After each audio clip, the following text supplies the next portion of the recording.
Greetings, programs. I wanted to take a second to tell you how I created this season of Recruiter Friend using Riverside FM. Riverside is an online platform that records audio and video footage locally and uploads it to the cloud. It's been super easy for me to use. I set up a studio on the website, I send a link to my guests, and that's it. In over a decade of podcasting, finding out post-recording that the audio or video quality was bad was my biggest complaint. Not having to worry about it this season has been a huge relief. Using the affiliate link in the description below, you can check out all the other features Riverside has to offer, like their shiny new editor. Now, on with the show. Greetings, programs, and welcome to another episode of Recruiter Friend, the show where we learn about the people behind the keyboard. Today, we're joined by a timeless content creator who embodies the term cozy like no other. She's a PhD candidate, part of the Blizzard ANZ Dream Team, and a community icon. Let's give a big Recruiter Friend welcome to Haughty Chicken. Thanks for being here. Thank you for having me. I'm so delighted to be here today. I was very excited when you asked me, so thank you. Oh, excellent. It was, you're kind of an icon, so it's always like, it's like reaching out to like Oprah or Celine Dion. It's like, hey, do you want to do this? And it worked out great. Yeah. Let's jump right into it, though. Let's find out. I want to know, how did you first get exposed to the World of Warcraft? Actually, it was my son who exposed me to it. He was a very young teen, and downstairs where we lived at the time, there was like a games room, and he was having his friends over, and it was like a LAN party. The mums were dropping off these young lads, and monitors and towers were, going into the room downstairs. And I thought, what are they playing? And so I went downstairs to feed and water the teenage boys. And I said, what are you playing here? And he said, Mom, come sit. Look at this. It was World of Warcraft. And it was vanilla. I was just before BC, basically. And he said, make a character for a quick second. And so I made a character, and I'd not played an MMO before, and I just fell in love with it. It was mind-blowing to me. It was just amazing. And so literally within 30 minutes, I said, I'll be back in a bit. Went down to the computer store, bought my own game, and came home, and that was it. That was right it. away. You one taste was all it took. Yeah, that was it. Because he told me that I couldn't keep that character because that was his. And I was like, okay then. So yeah. I love that. That's great. First one's free. Absolutely. When you got your own copy of the game, what character did you make first? Look, as much as I would love to say that I'd made a warlock because I adored warlocks, I actually made a priest. Because I didn't really know much about games, and so I made a priest. Her name was Fireworks, and I still have her. And then I realized very quickly, I wasn't enjoying the class at all. Not that I knew very much about classes, but I knew about warlocks. And it was very close to the same time that I made this priest that I made the warlock. Fire's Wrath. I had a thing for fire at the time. And I still have her, and she's my main. So wow. You're still character. Playing... Yes. You're still playing the same character from vanilla? Yeah, well, It was just, I bought BC. So BC just launched. Okay. And so that's what I made it on. So she's my main, yes. I have not deleted her. I made a human. Wow. So excited. I made a human. Yeah, I have a lot of humans. My partner, she's like, you can be anything in this world. You're a human in real life. Exactly. Yeah. I don't know. That just feels right. Yeah. That's great. I love that. When you started playing, how much were you right away? Was it like, this is it, this is everything? Or was it like sort of a casual thing? No, it was everything. Because it was just nothing like I'd ever experienced before. So I'd been a gamer for a very, very long time, since I was a teenager myself, as games were back in the day. But it was just too fascinating for me not to play, and I was a mama bear and working full time as well. So I could do all the things. Now go play games. Everybody's sick, go play games. Yeah. I love that. That's great. What way do you find you enjoy like engaging with the content the most? Are you a raider? Are you a PvPer? Yes. Everything. But not so much a PvP. No, I should say not so much a PvP. But it changes over time. And I think for many of us, it's 20 years this year. Our gameplay for a lot of us has probably changed. And so when I first started playing, I was a solo player. I didn't know anybody. And my son was Horde. I was allied, so I didn't play with him and his friends, and that wasn't cool to play with your mother anyway. So I played by myself. I didn't talk on TeamSpeak or Ventrilo as it was back in the day, and so I really played solo till about level 30, the original level 30, until I joined a guild. So my playstyle was very much solo, doing quests. You did every quest in every zone before you moved on, old school play. But then when I joined a guild, I learned about raiding. So that's when I started raiding. And then I met some little maids that I thought was a bit cute. Other story. Oh. And married that one. And then and then I got into raiding very heavily, and so my gameplay changed again. And so now, fast forward to today, I don't raid so much. It's usually by the chance of some very nice guildies. I'm in Nat 20, and they sometimes say, "Come on, Haughty, we'll take you in." I may get back to it one day, but life's a bit busy at the minute, so never say never. Yeah, you have a lot going on right now. I do. I do. Yeah. Well, we're definitely going to touch on that later. Yeah, there was some news on the weekend.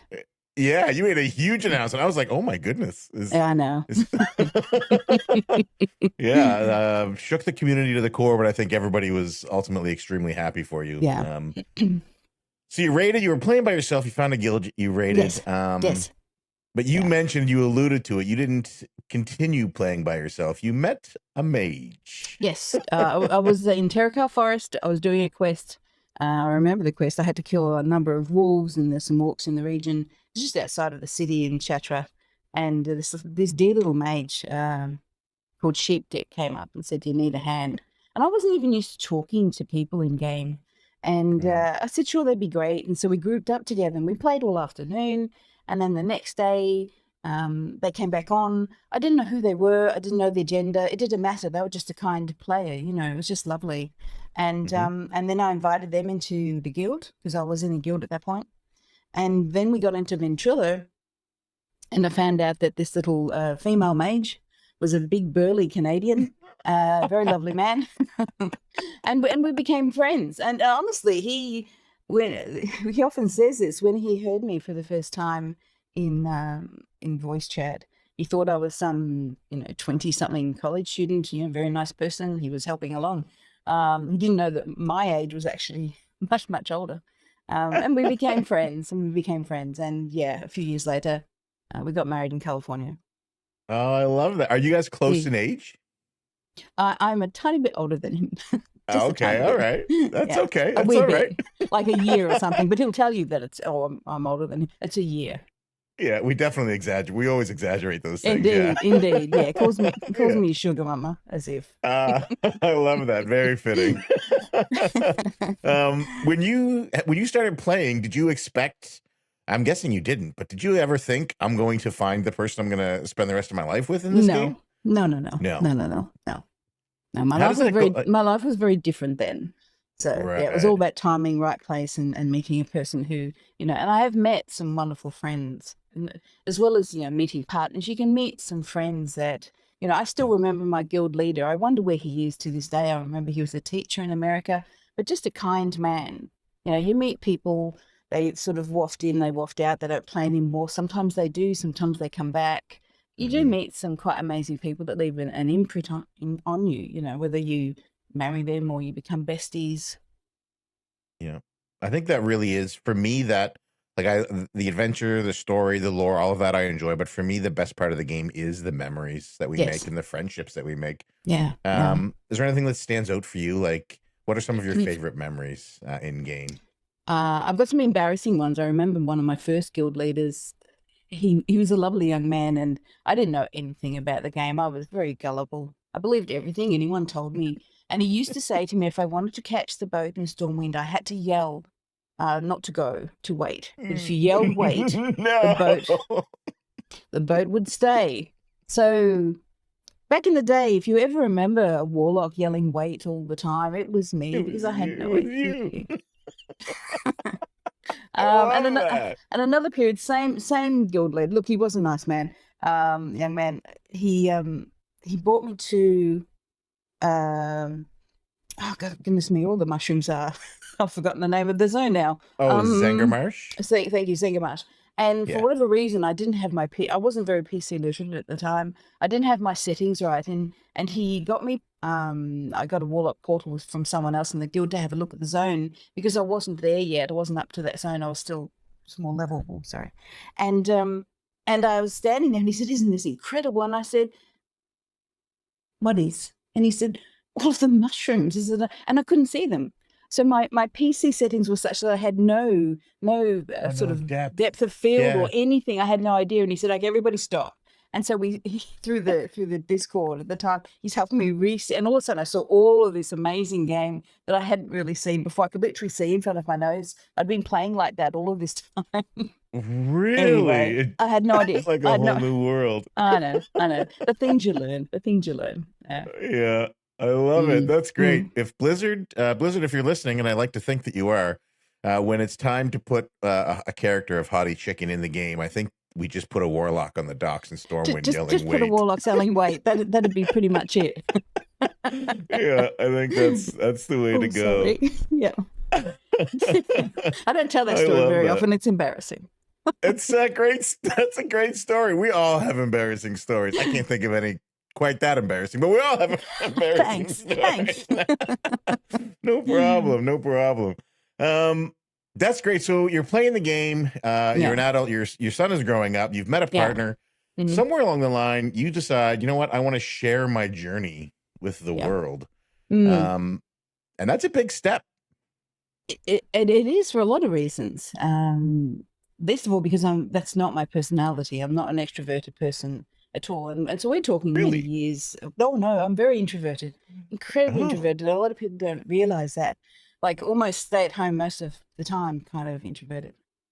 Oh, wow. But most people don't know. And you don't get that sense when you're streaming, because streaming can be very different to what you're like in your life. So for me to stream was, when I told Mel, he looked at me and he said, really? And I said, yeah, I'm going to give it a go. That's crazy. What inspired you? What gave you that itch to do it, to hit that go live button? Well, look, I didn't really know much about Twitch. I thought Twitch was Fortnite and Ninja. That's all I knew. And Asmongold. I knew about Asmongold. And a friend of mine from university, we were talking as a group of peers, as classmates do, and he said, oh, I'm streaming. And I said, you what? And he said, I'm streaming, come watch.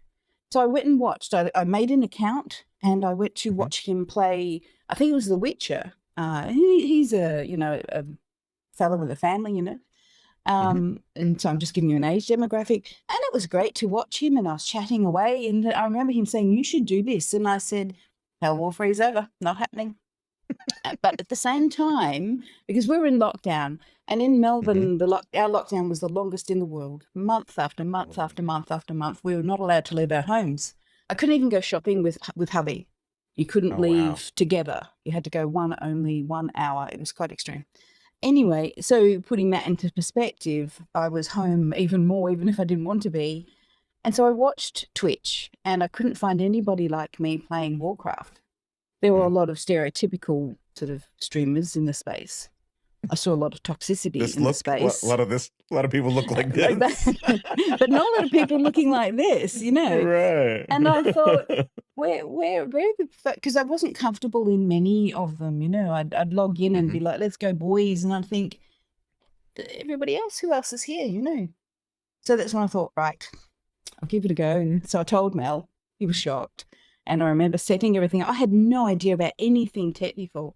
I didn't know about OBS or streaming. I didn't know anything. So I taught myself about 4 or 5 weeks. I did some research about it, about branding, about community, about what that would look like.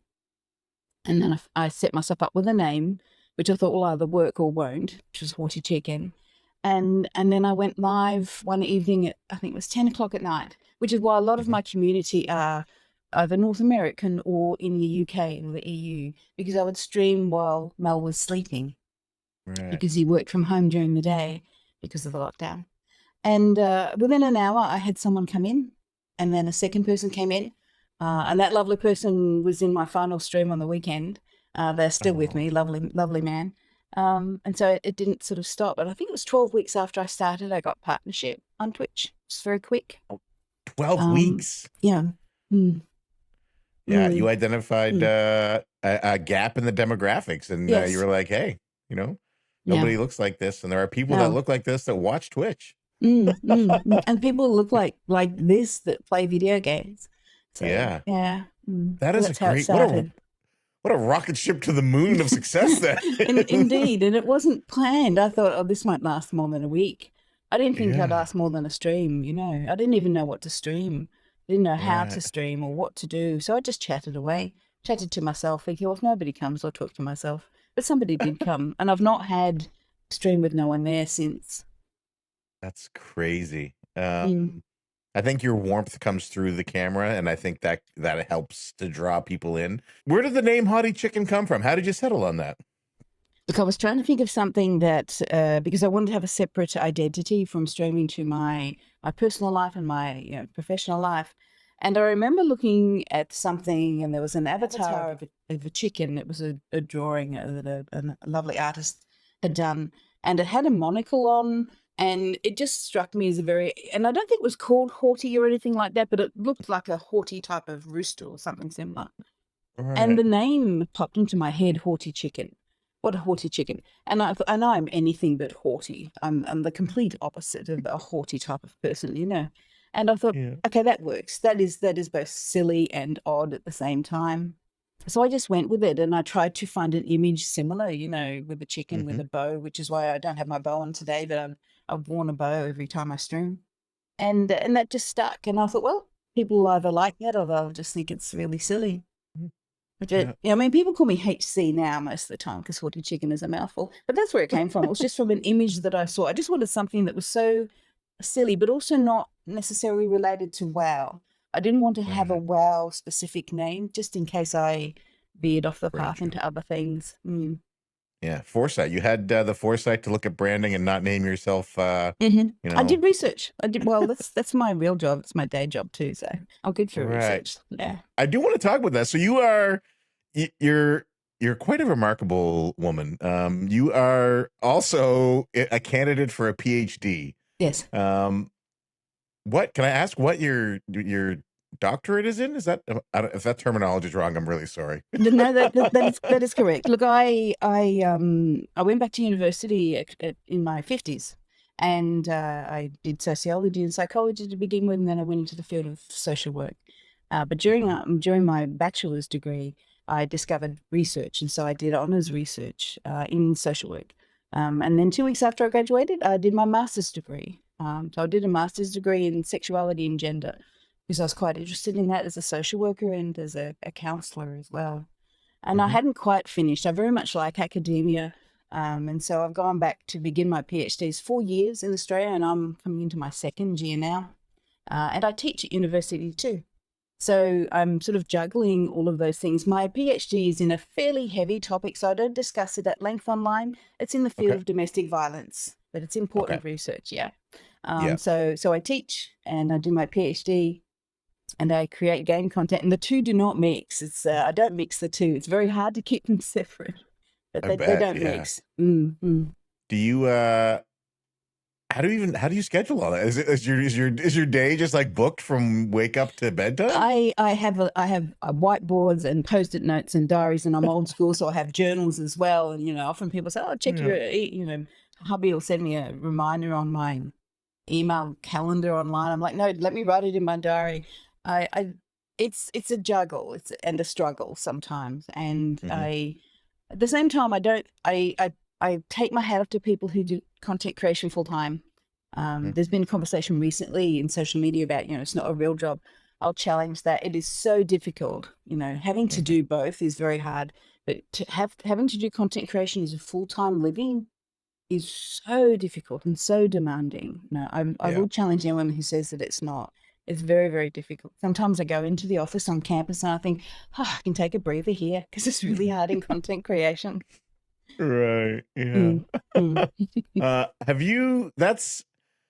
I don't know how to word this. Have you always been somebody who's like, this is a thing I want to do. Okay, I'm gonna do it, because going back to school at 50 isn't common, I don't think. And deciding to get on stream and be a content creator, it just seems to me like you're like, okay, this is a thing I'm gonna do. All right, well, let's do it. Nothing else matters. We're just gonna do it. Pretty much. I like to try new things. I'm a creative person, and I like people. Although I am introverted, I do get out of the house sometimes. So I teach students, and I go on campus, and I do meet people. Right. But I find I didn't know that content creation could bring the extroverted side of me out. And I have spoken to other people who stream who may be generally quiet, IRL, away from the Hmm. camera. But it's a different experience. And until you do it, and you probably maybe have the same experience, until you talk online and speak with people, it actually is quite engaging, not just for the people watching, but for you as well. And I found, and I said this in one of my streams on the weekend, I streamed also because I wanted to connect with people during the pandemic. And so Right. once I started, it's a bit like academia. If I do something, I want to do it well or do it as well as Right. I can do. So that's kind of how it started and how I kept evolving. I kept trying to be on top of things because it changes, and you would know this as well. The content creation space, you have to keep up. You have to see Yeah. what's coming. You have to know what's current. Urban Dictionary and I became best buddies when I first started because people saw my age and thought, she won't know what this means. Trust me, I know what many things mean. But you've got, but you've got to keep on top of things if you keep going. So Right. it was a challenge. Yeah. Mm. Um, what would you say was what was the biggest challenge for you?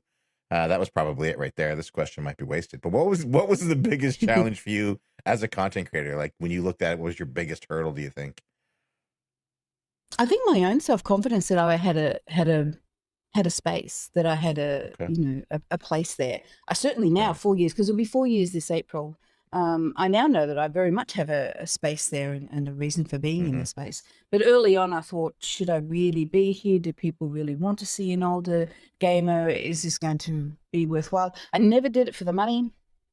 I don't think anybody does it for the money. I didn't do it for notoriety because I've not ever really wanted to be famous. A lot of people are Right. surprised when I tell them. I've had a few interviews. I got asked by the Today Show not long ago to be interviewed, and I declined. It got to a point where I didn't want that kind of notoriety, and that was never the goal.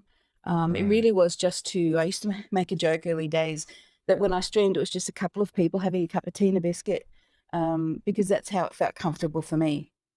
It's Right. just a group of friends, those friends, the numbers got a bit bigger, but I still like to think it was just a few people having a cup of tea and a biscuit. I like that. Mm, That's a good headspace to put yourself into. mm, mm. I think that helps. Yeah. Um, so despite not wanting it, you have become something of a community icon. Yeah, I didn't. um, That wasn't on my bucket list, and I didn't. no. It wasn't a goal. It wasn't a goal. It was really just to Right. share that other people play games, that other people Hmm. can play games in different ways. For my love of World of Warcraft, and I give my thanks. And I always say this when I first started. One of my early tweets, because I didn't know about Twitter, I didn't know about anything. But one of my very early tweets was reposted by Taryn Gregory. Hmm. And that kind of friendship has gone full circle where he took me around the headquarters in November at Blizzard. And he retweeted something, and then more people at Blizzard found out who I was. And then I was part of the online opening ceremony during COVID. And the support from Blizzard, because they love what I do, and then Hmm. seeing them in November coming out of their offices saying, "Oh goodness, we're so pleased to meet you. We love what you do." That made me realize that I'm just not some, nana from the suburbs, because you sort of think sometimes that you don't really matter or make a difference or connect with people. But then Right. when you realize that you do, it's a little bit humbling. And that was my experience in November. I had no idea how many people knew who I was. I remember contacting a moderator, the wonderful, actually Arcane. I said, I'll meet you at BlizzCon, but can you have dinner with me if you have time? Because I won't know anyone and nobody will know me. And that's what I said to her before BlizzCon. I had no idea. Oh, you No sweet idea. summer child. That's what one of the other mods said. They're like, really? That's fun. Mm. I love it. Was BlizzCon just like this surreal event from start to Oh, finish? it was, I remember when they contacted me. So Blizzard contacted me and said, we want you to come to BlizzCon. I said, this is a joke, right? That was my response. This is a joke, right? And they said, no, Right. no, we want to bring you to BlizzCon. And I literally squealed and turned to hubby and he said, what now? And I said, I'm going to leave you alone for a bit. You'll be fine. But it was right in the middle of busy semester time for teaching. And I had to work Right. out, it was during exam periods for the students. And so I literally had 4 days to get there and get home and go straight back to work the next day. It's It was great. Were you chaotic. marking Yes, papers on the marking plane? papers, just about, just about. But it was an amazing experience. It was very surreal, and I believe what people say, in that you don't know until you actually experience it all live. It was Right. a remarkable event. Visiting headquarters was the pinnacle for me, meeting so many people, but just be walking around and seeing all these creators that I look up to, and having a hug from Taliesin and Evertel, and all these wonderful people who knew me, and I didn't think I mattered really to anyone in the space. Right. Apparently not. Apparently I was quite wrong on that. But yeah, just being a fan of the game, aside from the content creator part of it, just being a fan of Warcraft and walking around everything, it was just amazing. Yeah, getting there and being able to see that statue out in front and Absolutely. I've got my yeah. photo.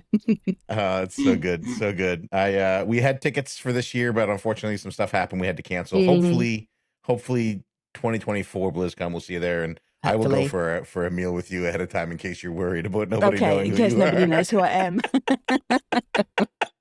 Yeah, definitely. You made a big announcement on the weekend I that did. I don't think anybody saw coming. No. Can you walk us through the decision that you made and how tough that was for you?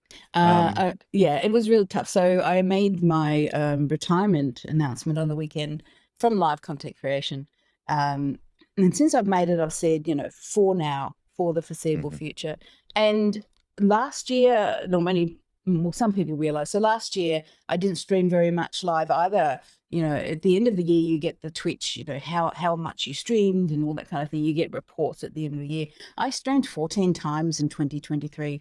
And so that was a sign that things were very, very busy in my professional life. And this is the rub. My professional life, my academic life is getting very, very busy. And so that means something else has to give, and it's streaming live. And also, I think, sometimes people get very burnt out with streaming. And if mhm, it gets to the point where streaming is no longer enjoyable for you, or it impacts your own mental health or self-care, or your own physical health, then you need to think, okay, how do I balance this? And for right. me, streaming, even if I only stream twice on a weekend, that's roughly 6 hours or so over that weekend period. And so I had to make a decision of, where do I take back a little bit of time, for myself, especially doing a PhD. And I'm going to say it, doing a PhD at my age is, it takes quite a bit of effort as well. Right. And it was just becoming a struggle to get the joy out of the streaming that I had before. And I never wanted to stream because I had to. Mhm, And so I'd have made the decision to pull away from live content. I'm still very much on all of my social media, and I may even up my recorded content, a little bit more. But in terms of live, I was trying to push through it, and I was having all these conversations with my family, and my mother's a gamer, my son, my daughter, all of us are all gamers. And my son said to me, "You're not enjoying it." And I said, "No, not as I was." And he said, "Then how about you take a break? I think you mhm, should." Wise words from my son. And so I made the decision. And although many people were surprised, those who were close to me realized that it was probably coming. mhm. Having said that, as they said, we know you well. You'll probably come back at some point. You'll pop your head up and say, "Hey, I'm streaming." But for right now, it needs to be no live. So my Twitch channel is still there. Mhm. I'm still around. I haven't fallen off the perch, pun intended. But in terms of live, I needed to sort of just pause that for the time being. Okay. When you come Yeah. back, will we be calling you Dr. Chicken? How will that work? Dr. Hottie? I don't Dr. Chicken know. sounds good. I've still got a Dr. couple of more Chicken. years. Still got a couple more years for that till that happens. But you all How know, long how long is the uh, PhD process? it's about 4 years here. No longer than 4 if you're full time. Okay. Okay. And they don't like it to be too quick. So between 3 to 4 years. We're very lucky here in Mhm. Australia. We don't pay for our PhDs. Oh, Our nice. government pays for us, which is wonderful. So That's yeah. good. So I've still got a little bit of time to go. Yeah, that's and you're gonna be it's not like you're taking a vacation. Doing a Mm-mm, PhD, you're gonna be mm, working mm. just as hard, if Yes. not harder. Sometimes I people say, "Are you love it. doing a PhD in gaming?" And I was like, "I wish, but no." Yeah, that would be great. So HC, you're done with the live content. You're working on your PhD, but you did mention that there's going to be some maybe some recorded content. Yes, So what does the future yeah. hold there? Look, I have obviously I'm on all different platforms, And I've always been wanting to do a series called Appreciating Azeroth. I've done a couple of them. I've looked at Stormwind, I've looked at Exile's Reach. And then I thought with the 20th year, I'm very much known for looking at the finer details in WoW, the artistic work of WoW. And so I decided to have a look at all of the dungeons of old, all the raids of old from an artistic viewpoint, just little videos, go in, wipe out all the mobs, then go and have a look at some of the artwork, perhaps some of the Easter eggs of certain raids and dungeons, and put up a little series. So I've started doing that. There are some dungeons, especially some of the old dungeons, I'm trying to find the artwork in there, but we'll see. I'm in Shadowfang Keep at the moment. I think that's what it's called. But I thought that might be nice. And for a lot of people who haven't played, when you think about us being here for 20 years, there's some newer players that won't have known certain areas, or they'll fly over an old abandoned farm, which is one I did recently. That they won't realize that back in the day there was a quest line there for Horde players. It's no longer there, that kind of thing. So I'm looking at old areas that many of us, we know the story of, but newer players may not. So I'm working on that on YouTube. I'm finally playing with TikTok. That's a whole other beastie, that is. Good luck. Yeah. You need a PhD just to figure that out. I'll let you know how it goes. So, I will still make recorded content and put that up on YouTube. And I've just launched a new one, which is for more cozy content. It's not WoW related. It's like Animal Crossing and things like that. But I'm still enjoying making content. Of course, I'm known for my screenshots, so I keep saying to Blizzard, get me into alpha or beta, please, because I'd really love to. I did a lot of that during Dragon Isles, and I took a lot of photos, and Blizzard were wonderful. But I can't say enough about Blizzard, especially our ANZ team. We're a very small group down here in our part of the world, and Blizzard look after us very well, the team from Sydney. And so I've had access to the game largely due to them, and so a lot of my success, I don't like that word, but a lot of the growth that I've had is because of the support that I get from them. So I'm very grateful for that. So I hope that continues. As I say, I'm still here, just a little bit different. Yeah, I love that idea for that video series, because for players like us, it's a cozy trip down memory lane, but it's also an introduction to new players. Like, hey, here's what used to be here. Here's what this is like. That's a great this is idea. the story behind this. So that's what's coming out this year. I'll just take my time with it. It's nice to go back into old dungeons and sort of go a bit slowly. And I don't know, appreciate the lace curtains and the tapestries on the wall. I like that. This is great. You, this is my favorite. This is season 4. I think you are the last episode of the season for me to record. And this is by far my favorite one. Don't tell the other guests. I'll have to edit that part out. I won't let them know. Okay, good. Hey, sorry to interrupt, but I have to tell you about this season's sponsor. Ember Creative is a studio and agency dedicated to making life easier for streamers. They've helped me shape Recruit a Friend through brand design, video editing, and social media management. But they do so much more than that. Literally anything you need. If you're looking for a team capable of diving deep to help you achieve your goals, however big or small, call them. Also, they're fairly tolerable human beings. Ember Creative. Content ignited. AC, that is the show. We end every episode with a 10-question questionnaire. And if you are ready, I would love to ask you those now. Okay. Question number 1. What is your favorite word? I had to say kindness.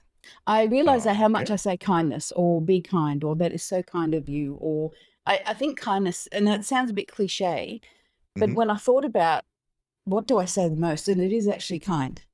I like that. That is a great answer. Question number 2. What is your least favorite word? Should. When I hear people say, I should do that, or you should do that, I really question that. It puts a lot of pressure and expectations on oneself. So I don't like the word should. Yeah, I spent 14 years in the Canadian Navy, and should became my least favorite word because it was, that should work. That should have worked.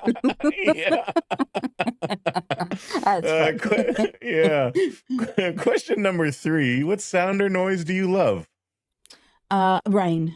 Oh, rain. And honestly, the past week we've had so many days of 43 degrees Celsius or 110 in Fahrenheit. I miss the rain so much. I keep saying to hubby, Canada next. If it gets too hot, we're moving home to Canada. So Yeah. Yeah. You guys are literally on fire right now, aren't you? Isn't it there like a is. massive? Yeah, Yeah. it's bad. It's very bad. So I could get my Canadian citizenship one day. You never know. You never know. I love it. We'll be neighbors. It's a Okay, it's a yeah. big country, but Yeah. Question number 4: what sound or noise do you hate? Oh, this is going to sound very random, but hubby has this thing where for the recycling he squashes bottles that have had, soda in them, empty soda bottles. And it's such a loud sound to me. He knows I hate it. I hate that sound. I don't know if you know what that sound is when someone squashes a plastic bottle. Yeah. That I don't sound. have one here, but I can hear you say it and I can hear it. That's very random, but that sound I hate. Okay. Question number 5: what is your favorite dungeon? A Scarlet Monastery. Gorgeous zone. Old school. Yeah. And there was always something different in different rooms, and I just really liked it. I liked the aesthetic of it. I liked the gameplay of it. Yeah. Yeah, big fan of Scarlet Monastery. Question number 6: what is your least favorite dungeon? Brackenhide Hollow. Oh, I don't like gnolls. I don't like the sound that they make, and I don't like. I think it's like a horrible poison thing on the ground, and I just dislike that immensely. Yeah. All right. I've got a friend who told me today aesthetic. Yeah, I had a friend who told me today that was her least favorite dungeon as well. Yeah, there we go. It was not just me. Yeah, no, not at all. Question number 7: what is your favorite curse word? Now look, this is very Australian. But it's not. I'm not doing a dark Mac. I heard his. Okay. Although I agree with him. But I used to look. This is a very common Aussie thing, and I remember I said it in my early streams, and someone got very offended, so I stopped saying it. But in the Australian lexicon, if something goes wrong, we say, "Oh, bugger." And so bugger is something that we say very often. Oh, bugger it, And there was even a very famous commercial. If you Google Toyota ad with the word bugger in it, it's funny as. So for an Aussie to say, say you do something and it goes wrong, you think, oh, bugger. It means damn, basically. And so that's a great word, but a lot of people don't like it overseas. And I get that. But that's my favorite. Yeah, I think it Aussie means something different in the UK. It does indeed. It does. But to an Aussie, it's just like saying damn kind of thing. Yeah. Right. Okay. Good answer. I was really worried you were going to say the same thing Dark Mix said. Look, Aussies would, I have 2 children, 2 adults, and my daughter, she's in research, very clever young woman, and she'll occasionally come out with that word. And I said, "Did you just say that?" She said, "Sorry, Mum." Yeah, I almost skipped that question. Okay. Question number 8: what is your favorite raid? Look, I love Kara. Kara's been my favorite forever, but the original Naxxramas, I loved that because we were very much into raiding, and I thought that was scary but at the same time fantastic. So it'd be probably Karazhan first and then Nax after that. 2 great raids. Question number 9: what is your least favorite raid? Black Rock Foundry. Okay. Is there a reason? I disliked WOD very much. And I think when I got flying, I didn't mind it so much. But any raid, any dungeon to do with WOD, I just dislike immensely. Okay. Sorry, WOD.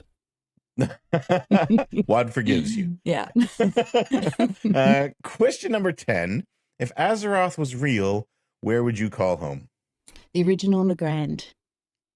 Oh yes, the original Legrand. Yes. Yeah, when in the early days of the game, when I was having any kind of difficulties in real life, I would go to Legrand and those floating islands. Even today, I will land myself on those floating islands and just chill if I'm doing something with the waterfalls. I love that place. I don't know why, but it's my favorite place. It's a beautiful spot. Such a good zone. HC, that is everything. That is the show. Thank you so much for being here.